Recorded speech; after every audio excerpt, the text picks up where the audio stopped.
Next topic is homogeneous coordinates for basic transformation techniques. In this basic transformation technique, first technique is translation. So homogeneous coordinates for translation. So homogeneous coordinates అనేవి మనకి translation టెక్నిక్ని find out చేయడానికి use చేసే matrix వచ్చేసి ఇదనమాట. T is equal to ఏం లేదు, మనకి identity మ్యాట్రిక్స్లోనే మనకి with respect to translation we are using two parameters. With respect to X axis tx is the translation parameter, and with respect to y axis translation parameter is the ty. So we are using this matrix t is equal to 1 0 0 0 1 0 tx ty 1. Okay, therefore we have, this is the new coordinates, p dash matrix anamata. X dash y dash 1 is equal to x y 1. These are the initial coordinates. So మనకు already తెలుసు కదా, p అనేది initial coordinate, p dash అనేది మనకి ఇప్పుడు next new coordinate. So p coordinates వచ్చేసి x comma y, p dash coordinates వచ్చేసి x dash comma y dash. So ఇక్కడ మనం కనుక్కోవాల్సింది ఏంటి, న్యూ కోఆర్డినేట్స్ కాబట్టి p dash is equal to p చేస్తాం కదా. సో అందుకని p డాష్ అన్నప్పుడు x డాష్ y డాష్ ఇవి హోమోజీనియస్ కోఆర్డినేట్స్ కాబట్టి ఇక్కడ మనకి 3/3 మ్యాట్రిక్స్లో ఉంది కాబట్టి హోమోజీనియస్ కోఆర్డినేట్ మ్యాట్రిక్స్ అనేది కంపల్సరీ కాన్స్టెంట్ వాల్యూ 1 తీసుకోవాలి. అదే మనకి నార్మల్ ఇంతకుముందు చూసుకున్న బేసిక్ ట్రాన్స్ఫర్మేషన్స్లో అయితే కనుక only X dash Y dash is equal to X Y అనే తీసుకున్నాం. అంటే అక్కడ మనకి మొత్తం కూడా 2/2 మ్యాట్రిక్స్ బేస్ చేసుకొని వచ్చింది. కానీ ఇక్కడ మనం ఫైండ్ అవుట్ చేసేది హోమోజీనియస్ కోఆర్డినేట్స్ కాబట్టి ఇక్కడ మనం తీసుకున్న హోమోజీనియస్ బేసిక్ మ్యాట్రిక్స్ వచ్చేసి 3/3 మ్యాట్రిక్స్ ఉంది కాబట్టి ఇక్కడ మనం తీసుకున్న అవుట్పుట్ మ్యాట్రిక్స్ కూడా 3/3 మ్యాట్రిక్సే వస్తుంది. సో అందుకని ఇక్కడ మనకి అవుట్పుట్ మ్యాట్రిక్స్ రాసేటప్పుడు కాన్స్టెంట్ వాల్యూ అనేది కంపల్సరీ తీసుకోవాలి. X dash Y dash 1 is equal to xy1 into known translation homogeneous coordinates అంటే 1 0 0 0 1 0 tx ty 1. సో ఇక్కడ మనకి ఈ టూ మ్యాట్రిసెస్ని మల్టిప్లై చేసుకోవాలి. సో ఇక్కడ మనకి మ్యాట్రిక్స్ మల్టిప్లికేషన్ మీకు ఆల్రెడీ ఐడియా ఉండొచ్చు. ఫస్ట్ రో ఫస్ట్ కాలం అలా మల్టిప్లై చేస్తూ వస్తాం కదా. x into 1 plus y into 0 plus 1 into tx. So ఇక్కడ మనకి x plus tx, next x into 0 y into 1 plus 1 into ty. So ఇక్కడ మనకి ఫస్ట్ కంటెంట్ 0 అయిపోతుంది, y plus ty, 0 into x 0, y into 0 0, 1 into 1 1. So ఇక్కడ మనకి ఇది new coordinates. మనం find out చేయాల్సిన కోఆర్డినేట్ ఇదనమాట. X dash Y dash 1 is equal to X plus T X Y plus T Y 1 అని. అంటే X dash is equal to X plus T X అని, Y dash is equal to Y plus T Y అని. Next same homogeneous coordinates for rotation. So మనకి నార్మల్గా రొటేషన్కి already మనం matrix అనేది form చేసేసాం. మనకి రొటేషన్లో 2 టైప్స్ ఆఫ్ మ్యాట్రిసెస్ వస్తాయి. యాంటీ క్లాక్ వైజ్లో ఒకటి వస్తుంది, నార్మల్గా క్లాక్ వైజ్లో ఒకటి వస్తుంది. క్లాక్ వైజ్ డైరెక్షన్లో రొటేట్ అవుతే ఒక మ్యాట్రిక్స్ యూస్ చేసుకుంటాము, యాంటీ క్లాక్ వైజ్లో రొటేట్ అవుతే ఒక మ్యాట్రిక్స్ యూస్ చేసుకుంటాం. అది మనం ఆల్రెడీ డిరైవ్ చేసేసాము. సో ఇక్కడ మనకి homogeneous coordinates for rotation find out చేసేటప్పుడు ఇక్కడ మనకి యాంటీ క్లాక్ వైజ్ డైరెక్షన్లో, కౌంటర్ క్లాక్ వైజ్ డైరెక్షన్లో ఉన్న మ్యాట్రిక్స్ని కన్సిడర్ చేస్తున్నాం. Cos theta sine theta minus sine theta cos theta. So ఇక్కడ మనం తీసుకునే రొటేషన్ మ్యాట్రిక్స్ కూడా మనకి 3/3 మ్యాట్రిక్స్ ఉండాలి కాబట్టి ఇక్కడ ఐడెంటిటీ మ్యాట్రిక్స్లో ఉండే కంటెంట్ తీసుకుంటాం. సో సేమ్ దీనిలానే X dash Y dash 1 is equal to X Y 1 into rotation matrix. So ఇక్కడ సేమ్ మల్టిప్లికేషన్ చేస్తాం. X into cos theta plus Y into minus sine theta. So plus of minus minus కాబట్టి X cos theta minus Y sine theta plus 0 అయిపోతుంది. So first content X cos theta minus Y sine theta, next X sine theta plus Y cos theta plus 0. So second content ఏంటి, X sine theta plus Y cos theta, third one 1 అవుతుంది. So ఇలా వస్తుంది result, X cos theta minus Y sine theta X sine theta plus Y cos theta 1. So this is the homogeneous coordinate for rotation. Next homogeneous coordinate for scaling. Scaling. So scaling అనేది ఎందుకు use చేసుకుంటున్నాము, మనకి resizing of the object సైజ్ని resize చేయడానికి use చేసాం. So resize చేస్తున్నప్పుడు with respect to X axis చేయొచ్చు, with respect to Y axis చేయొచ్చు కదా. సో అందుకని ఇక్కడ మనకి స్కేలింగ్ పారామీటర్స్ అనేవి యూజ్ చేసాం. సో స్కేలింగ్ పారామీటర్స్ వచ్చేసి ఎస్ఎక్స్ అండ్ ఎస్వై కదా. సో అందుకని ఇక్కడ మనకి ఎస్ మ్యాట్రిక్స్ వచ్చేసి ఎస్ఎక్స్ 0 0 0 ఎస్వై 0 0 0 1 యూజ్ చేసాము. సో సేమ్ ప్రీవియస్ స్టెప్స్ లానే X dash Y dash 1 is equal to X Y 1 into scaling matrix. So is equal to X into SX plus Y into 0 plus 1 into 0. So అందుకని ఇక్కడ only X into SX వస్తుంది. Next X into 0 Y plus Y into SY plus 0. So y into sy, x into 0, y into 0, 1 into 1. So 1. So this is the homogeneous coordinate for scaling. So these three are the homogeneous coordinate for our basic transformation techniques. Homogeneous coordinates for translation, homogeneous coordinates for rotation, homogeneous coordinates for scale. So next our topic is composite transformations. So composite ట్రాన్స్ఫర్మేషన్స్లో ఏంటి అంటే మనం ఇప్పటి వరకు ఏదైనా ఒక ఆబ్జెక్ట్ని rotate చేస్తే విత్ రెస్పెక్ట్ టు ఆరిజినే చేసాం. అంటే మనం ఇంతకుముందు రొటేషన్ చేసాం కదా, ట్రాన్స్ఫర్మేషన్ బేసిక్ ట్రాన్స్ఫర్మేషన్ టెక్నిక్స్లో చేస్తే ఈ డైరెక్షన్లో రొటేషన్ చేసాము, లేదంటే ఈ డైరెక్షన్లో రొటేషన్ చేసాం అంటే విత్ రెస్పెక్ట్ టు ఆరిజిన్ చేసేసాం. కానీ ఇక్కడ మనకి కాంపోజిట్ ట్రాన్స్ఫర్మేషన్స్లో ఏంటి అంటే rotation about an arbitrary point, అంటే ఆరిజిన్ కాకుండా సమ్ అదర్ పాయింట్ నుంచి ఏదైనా ఒక ఆబ్జెక్ట్ని రొటేట్ చేయాలి అంటే ఎలా చేయాలి అనేదే మనకి ఇక్కడ కాంపోజిట్ ట్రాన్స్ఫర్మేషన్స్లో వస్తుంది. సో ఆ ఆర్బిట్రరీ పాయింట్ ఏంటి అంటే ఈ ఎక్స్పీ కామా వైపీ. ఆ ఆర్బిట్రరీ కోఆర్డినేట్ వచ్చేసి ఎక్స్పీ కామా వైపీ. సో ఈ ఎక్స్పీ కామా వైపీని మనం with respect to some angle మనం దాన్ని రొటేట్ చేయాలి అంటే ఎలా రొటేట్ చేయాలి. సో ఆ రొటేషన్కి మనకి బేసిక్గా 3 స్టెప్స్ ఉన్నాయి. ఫస్ట్ ఆఫ్ ఆల్ మనకి ఏదైతే ఆర్బిట్రరీ పాయింట్ ఉందో ఈ పాయింట్ని ఆరిజిన్కి మూవ్ చేయాలి, నెక్స్ట్ రొటేట్ చేయాలి, నెక్స్ట్ మళ్ళీ సేమ్ ఆరిజిన్ నుంచి దాని ఒరిజినల్ పొజిషన్కి మూవ్ చేస్తాం. సో అది ఎలానో ఇక్కడ డయాగ్రమెటిక్గా చూపిస్తాను చూడండి. సో ఇక్కడ మనకి rotation about an arbitrary point అని తీసుకున్నాము. సో ఇక్కడ మనకి ఆ ఆర్బిట్రరీ పాయింట్ వచ్చేసి ఇది అనుకోండి ఎక్స్పీ కామా వైపీ. సమ్ పొజిషన్లో ఇక్కడ మనకి ఎక్స్పీ కామా వైపీ అనే కోఆర్డినేట్ ఉంది. సో ఈ కోఆర్డినేట్ని మనం with respect to theta angle ఈ పొజిషన్ నుంచి ఈ పొజిషన్కి మూవ్ చేస్తున్నాం. సో ఇలా రొటేట్ చేస్తున్నాం. సో ఈ ఆర్బిట్రరీ పాయింట్ నుంచి ఈ పాయింట్ని ఇలా మూవ్ చేయాలి అంటే డైరెక్ట్గా మూవ్ చేయలేం. సో దీనికి ఒక ప్రొసీజర్ ఉంది. అదేంటి అంటే ఫస్ట్ స్టెప్లో ఈ పాయింట్ ఏదైతే ఉందో ఆర్బిట్రరీ పాయింట్ ఆరిజిన్కి మూవ్ చేయాలి. ఫస్ట్ స్టెప్ ఏంటి అంటే ఈ ఆర్బిట్రరీ పాయింట్ని ఆరిజిన్ దగ్గరికి మూవ్ చేస్తాం. సో ఇక్కడున్న పాయింట్ని ఇక్కడికి మూవ్ చేసేసాం, ఎక్స్పీ కామా వైపీ. ఈ ఆర్బిట్రరీ పాయింట్ ఏదైతే ఉందో దాన్ని ఆరిజిన్కి మూవ్ చేస్తున్నాం. సో ఎక్స్పీ కామా వైపీ, ఓకేనా. సో అలానే ఇప్పుడు మనం దీన్ని సమ్ యాంగిల్లో ఎక్స్ డాష్ వై డాష్కి మూవ్ చేయాలి అనుకున్నాం కదా, ఆ ఎక్స్ డాష్ వై డాష్ ఇది ఎక్స్ డాష్ వై డాష్ ఏం లేదు, మనకి ఇక్కడ ఉన్న పాయింట్ని జస్ట్ ఆరిజిన్ దగ్గరికి తీసుకొస్తున్నాం. ఎందుకంటే ఇక్కడ నుంచి ఏ ఆబ్జెక్ట్ని మనం పర్టికులర్ యాంగిల్తోని కరెక్ట్గా రొటేట్ చేయలేము. సో అందుకని ఇక్కడ కంపోజిట్ ట్రాన్స్ఫర్మేషన్స్లో ఏం చేస్తాము అంటే with respect to arbitrary point ఏదైనా ఒక ఆబ్జెక్ట్ని సమ్ యాంగిల్లో రొటేట్ చేయాలి అంటే ఆ ఆబ్జెక్ట్ని ఫస్ట్ స్టెప్లో ఆరిజిన్కి తీసుకొని వస్తాం. సో ఇక్కడ ఆరిజిన్ నుంచి అంటే ఇది మనకి ఆరిజిన్ కదా, ఈ ఆరిజిన్ నుంచి ఎక్స్వై పాయింట్ని ఎక్స్ డాష్ వై డాష్కి ఇలా థీటాతో రొటేట్ చేస్తున్నాం. సో ఇక్కడికి మనకి రొటేషన్ కంప్లీట్ అయిపోతుంది. నెక్స్ట్ మనకి ఇక్కడ రొటేషన్ అయిపోయింది కదా, మరి with respect to arbitrary point అంటున్నాం కదా.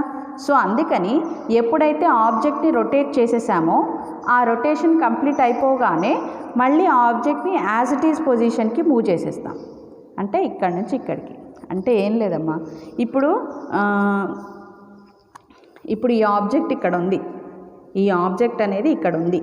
ఈ ఆబ్జెక్ట్ని నేను ఇలా మూవ్ చేయాలి అనుకుంటున్నాను with respect to this arbitrary point. So ఇక్కడ నుంచి దీన్ని నేను కరెక్ట్ యాంగిల్లో నేను మూవ్ చేయలేను, ఎందుకంటే ప్రతిదానికి ఈ రొటేషన్ అప్పుడు కంపల్సరీ సెంటర్ పాయింట్ అనేది ఉండాలి. అంటే ఇప్పుడు మనకి సర్కిల్ తీసుకున్నాం అనుకోండి, సర్కిల్లో సెంటర్ పాయింట్ని బేస్ చేసుకునే కదా విత్ రేడియస్ మనం ఏదైనా ఒక రొటేషన్ అనేది చేయగలం. అలానే ఎలిప్స్ తీసుకున్నారనుకోండి, విత్ సెంటర్ పాయింటే చేస్తాం కదా. సో అలానే ఇక్కడ కూడా మనకి సెంటర్ పాయింట్ అనేది ఆరిజిన్ అన్నమాట. సో ఇక్కడ మనం విత్ రెస్పెక్ట్ టు ఆరిజిన్ ఏదైనా ఒక ఆబ్జెక్ట్ని రొటేట్ చేస్తేనే అది ప్రాపర్గా రొటేట్ అవుతూ ఉన్నట్టు. సో అందుకని ఫస్ట్ స్టెప్లో నేను ఏం చేస్తానంటే ఈ ఆబ్జెక్ట్ స్టార్టింగ్ పాయింట్ ఏదైతే ఉందో ఆ స్టార్టింగ్ పాయింట్ని ఆరిజిన్కి మూవ్ చేస్తున్నాను.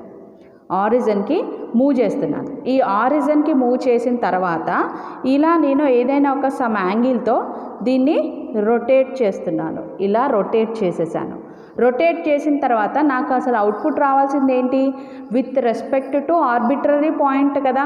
సో అందుకని ఆఫ్టర్ రొటేషన్ నాకు ఇక్కడ ఆరిజిన్ నుంచి నా స్టార్టింగ్ పాయింట్కి వెళ్ళిపోతా. ఇలా ఆఫ్టర్ రొటేషన్ నా స్టార్టింగ్ పాయింట్కి వెళ్ళిపోయా. సో ఇప్పుడు నేను ఇక్కడ నుంచి ఆబ్జెక్ట్ని కరెక్ట్గా with respect to angle move చేసినట్టు అవుతుంది, విత్ రెస్పెక్ట్ టు ఆరిజిన్ మళ్ళీ. ఓకేనా. సో అందుకని ఆర్బిట్రరీ పాయింట్ యూస్ చేసుకొని ఏదైనా ఒక ఆబ్జెక్ట్ని రొటేట్ చేయాలి అంటే ఫస్ట్ ఆఫ్ ఆల్ ఆ ఆర్బిట్రరీ పాయింట్ని ఆరిజిన్కి మూవ్ చేయాలి. ఆరిజిన్కి మూవ్ చేసిన తర్వాత with respect to some angle దాన్ని రొటేట్ చేయాలి. ఆఫ్టర్ రొటేషన్ ఈ ఆర్బిట్రరీ పాయింట్ని దాని ఒరిజినల్ పొజిషన్కి మూవ్ చేయాలి. ఇవి 3 బేసిక్ స్టెప్స్ అన్నమాట. మళ్ళీ ఇదే ఆర్డర్లో చేయాల్సి ఉంటుంది. సో ఇప్పుడు మనకి కాంపోజిట్ ట్రాన్స్ఫర్మేషన్స్కి కూడా మనకి మ్యాట్రిక్స్ రిప్రజెంటేషన్ అనేది చేయాలి. సో ఇప్పుడు మనకి మ్యాట్రిక్స్ రిప్రజెంటేషన్ చేసేటప్పుడు ఇక్కడ బేసిక్గా మనం గుర్తుపెట్టుకోవాల్సిన మెయిన్ పాయింట్ ఏంటి అంటే ఇక్కడ నార్మల్గా మనకి మ్యాట్రిక్స్ మల్టిప్లికేషన్కి వచ్చేటప్పటికి మల్టిప్లికేషన్ అనేది ఎప్పటికీ కూడా కమ్యూటేటివ్ కాదు. మ్యాట్రిక్స్ మల్టిప్లికేషన్స్ అనేది ఎప్పటికీ కమ్యూటేటివ్ కాదు. కొన్ని కేసెస్లో మిస్ అయ్యే ఛాన్స్ ఉంది. అంటే మనం ఎప్పుడూ కూడా ఏబి మ్యాట్రిక్స్ని మల్టిప్లై చేస్తే is equal to B into A అనేది మనకి సాటిస్ఫై చెయ్యదు. అంటే మనకి ఇక్కడ ఆర్డర్ ఆఫ్ ది మ్యాట్రిక్స్ అనేది ఇంపార్టెంట్ కంటెంట్ అనమాట. సో ఇక్కడ మనం ఏదైతే ఆర్డర్లో మనం ఆపరేషన్స్ చేస్తున్నామో ఇక్కడ మనం తీసుకునే మ్యాట్రిసెస్ కూడా అదే ఆర్డర్లో తీసుకోవాలి. సో అందుకని ఇక్కడ ఈ రూల్ చెప్తున్నాము. సో ఇక్కడ మనకి ఏంటి అంటే మ్యాట్రిక్స్ మల్టిప్లికేషన్ అనేది కమ్యూటేటివ్ ప్రాపర్టీని మెయింటైన్ చెయ్యదు. కాబట్టి ఫస్ట్ మనం ట్రాన్స్లేషన్ మ్యాట్రిక్స్ తీసుకోవాలి, తర్వాత రొటేషన్ మ్యాట్రిక్స్ తీసుకోవాలి, మళ్ళీ అగైన్ ట్రాన్స్లేట్ మ్యాట్రిక్స్ తీసుకోవాలి. ఓకేనా. ఇదే ఆర్డర్లో మనం మ్యాట్రిసెస్ అనేవి తీసుకోవాలి కాంపోజిట్ ట్రాన్స్ఫర్మేషన్లో మనకి ఫైనల్ మ్యాట్రిక్స్ అనేది రావాలి అంటే. సో అందుకని మనకి ఫస్ట్ స్టెప్ ఏంటి, ఆర్బిట్రరీ పాయింట్ని ఆరిజిన్కి మూవ్ చేయాలి కదా. సో ఆర్బిట్రరీ పాయింట్ని ఆరిజిన్కి మూవ్ చేస్తున్నప్పుడు ట్రాన్స్లేషన్ టెక్నిక్ యూస్ చేసుకుంటాం కదా. సో అందుకని ఈ ట్రాన్స్లేషన్కి బేస్ చేసుకునే హోమోజీనియస్ కోఆర్డినేట్ని తీసుకుంటాం. సో ఇక్కడ మనకి ఇది బ్యాక్వర్డ్ వచ్చేస్తున్నాం కాబట్టి ఇక్కడ మనం తీసుకునే కోఆర్డినేట్స్ ఏవైతే ఉన్నాయో అవి నెగటివ్స్ తీసుకుంటాం. t1 is equal to 1 0 0 0 1 0 -xp -yp 1. ఓకేనా. ఇది first step. Next counter clock వైజ్లోనే నేను ఇక్కడ ఫార్ములా తీసుకుంటున్నాను. మీకు కావాలి అంటే క్లాక్ వైజ్లో కూడా తీసుకోవచ్చు. ఓకేనా. ఇక్కడ రెండిట్లో ఏదైనా యూస్ చేసుకోవచ్చు. నేను ఇక్కడ రొటేషన్ కౌంటర్ క్లాక్ వైజ్లో మీకు ఇక్కడ చూపించాను కాబట్టి ఇక్కడ రొటేషన్ అనేది నేను కౌంటర్ క్లాక్ వైజ్లో చూపించాను కాబట్టి నేను ఇక్కడ తీసుకున్న మ్యాట్రిక్స్ కూడా కౌంటర్ క్లాక్ వైజ్ మ్యాట్రిక్సే తీసుకున్నాను. లేదు మేము క్లాక్ వైజే తీసుకుంటామంటే అది కూడా తీసుకోవచ్చు. ఓకేనా. సో ఫస్ట్ ఆఫ్ ఆల్ మనకి ఏదైతే ఆర్బిటరీ పాయింట్ ఉందో దాన్ని ఆరిజిన్కి మూవ్ చేసినప్పుడు ఈ మ్యాట్రిక్స్ తీసుకుంటాము. మ్యాట్రిక్స్ అనేది అయిపోయిన తర్వాత మనం ఆబ్జెక్ట్ని రొటేట్ చేయాలి కాబట్టి with respect to some angle rotation matrix తీసుకుంటాము. ఆఫ్టర్ రొటేషన్ మన ఆర్బిటరీ పాయింట్ని అగైన్ బ్యాక్ టు ఒరిజినల్ పొజిషన్కి ప్లేస్ చేయాలి కాబట్టి ఇక్కడ మనం తీసుకునే ట్రాన్స్లేషన్ మ్యాట్రిక్స్ వచ్చేసి ఇదనమాట. సో ఇక్కడ ఒరిజినల్ పాయింట్కి వెళ్ళిపోతుంది కాబట్టి XP, YP అని తీసుకుంటాం. XP, YP ఇదే ఆర్డర్లో ఈ మ్యాట్రిసెస్ని మల్టిప్లై చేస్తే మనకి ఫైనల్ కాంపోజిట్ ట్రాన్స్ఫర్మేషన్ మ్యాట్రిక్స్ వస్తుంది. సో T1 అనేది first translation matrix, arbitrary point to origin. Into R rotation matrix into T2 origin నుంచి ఆర్బిటరీ పాయింట్కి మూవ్ అయ్యే మ్యాట్రిక్స్. సో ఇలా 3 మ్యాట్రిసెస్ తీసుకున్నాను. ఈ మ్యాట్రిసెస్ని ఇదే ఆర్డర్లో మనం మల్టిప్లై చేసుకోవాలి. మనకి ఇక్కడ మ్యాట్రిసెస్ మల్టిప్లికేషన్ అప్పుడు మ్యాట్రిక్స్ ఆర్డర్ అనేది ఇంపార్టెంట్ పాయింట్ కాబట్టి కంపల్సరీ ఆ ఆర్డర్ని మీరు మెన్షన్ చేయాలి. అదే ఆర్డర్లో మీరు వాటిని మల్టిప్లై చేయాలి. ఓకేనా? సో ఇక్కడ మనకి ఫస్ట్ 2 మ్యాట్రిసెస్ని ఫస్ట్ మల్టిప్లై చేసుకోండి. 1 into cos theta plus 0 plus 0. So cos theta, మళ్ళీ 1 into sine theta plus 0 0 sine theta, 1 into 0 0 into 0 0 into 1 0. Next second row 0 into cos theta plus 1 into minus sine theta plus 0 into 0. So minus sine theta, 0 into sine theta, 1 into cos theta 0. So cos theta. Next 0 into 0 1 into 0 0 into 1 0. Minus XP cos theta minus YP into minus sine theta. So minus of minus plus అయిపోతుంది కాబట్టి minus XP cos theta plus YP sign theta plus 0. Minus XP sine theta minus YP cos theta ఫైనల్గా 1 into this matrix. మళ్ళీ ఈ matrix multiply చేస్తాం. Cos theta into 1 plus sign theta into 0 0 into this. So cos theta. Next minus sine theta into 1 cos theta into 0 0. So minus sine theta, this term into 1 this term into 0 this term into 1. So అందుకని this term plus this term వస్తుంది. ఓకేనా? Same as it is ఇలానే మనకి matrix మల్టిప్లికేషన్లో చూస్తే మనకి ఫైనల్గా composite ట్రాన్స్ఫర్మేషన్కి కావాల్సిన output matrix వస్తుంది. T1 R into T2. This matrix is used for the composite transformations అనమాట. సో ఇక్కడ ఎగ్జాంపుల్ ప్రాబ్లం కూడా ఉంది చూడండి. Perform A counter clock wise 45 degrees rotation of angle ABC about the point 1, 1. ఇక్కడ ఆర్బిట్రరీ పాయింట్ అని ఇవ్వలేదు. అబౌట్ ఆన్ ఆరిజన్ అంటే మనకి ఫస్ట్ ఇనీషియల్గా మనం తీసుకున్న బేసిక్ ట్రాన్స్ఫర్మేషన్స్లో ఉన్న మ్యాట్రిక్స్ తీసుకొని వేసేసేయచ్చు.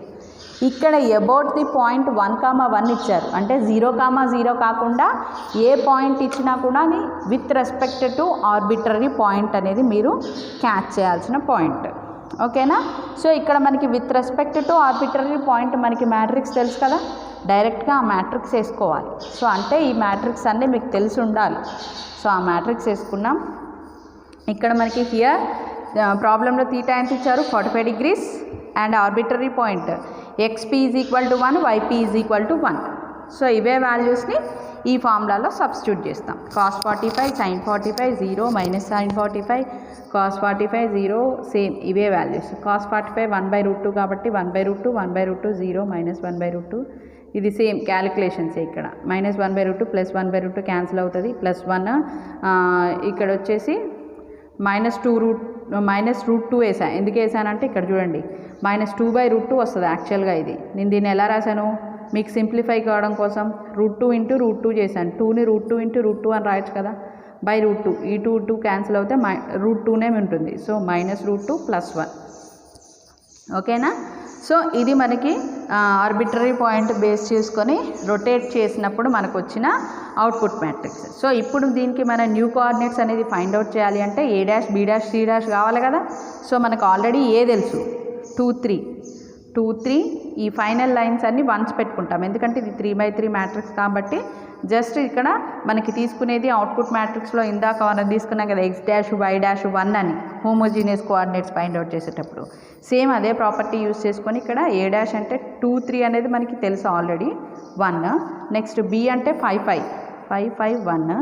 నెక్స్ట్ C అంటే 4 3 1 ఇంటూ మనకి ఇక్కడ వచ్చిన అవుట్పుట్ మ్యాట్రిక్స్. సో ఇక్కడ మళ్ళీ దీన్ని మల్టిప్లై చేయండి. Same 2/√2 minus 3/√2 plus 1. Same matrix multiplication use చేసుకొని చేస్తే సింప్లిఫై చేస్తే మీకు లాస్ట్కి వచ్చే అవుట్పుట్ మ్యాట్రిక్స్ ఇదనమాట. సో ఇది మనకి కాంపోజిట్ ట్రాన్స్ఫర్మేషన్ అంటాము. సో కాంపోజిట్ ట్రాన్స్ఫర్మేషన్ అన్నా rotation with respect to an arbitrary point అన్నా ఒకటే. మీకు 2 టైప్స్ ఆఫ్లో అడగొచ్చు. ఎక్స్ప్లెయిన్ అబౌట్ కాంపోజిట్ ట్రాన్స్ఫర్మేషన్స్ అన్నా ఇదే రాయాలి, ఎక్స్ప్లెయిన్ అబౌట్ కాంపోజిట్ ట్రాన్స్ఫర్మేషన్స్ అన్నా ఇదే రాయాలి, rotation about an arbitrary point అన్నా ఇదే రాయాలి. ఓకేనా? This is the composite transformation technique.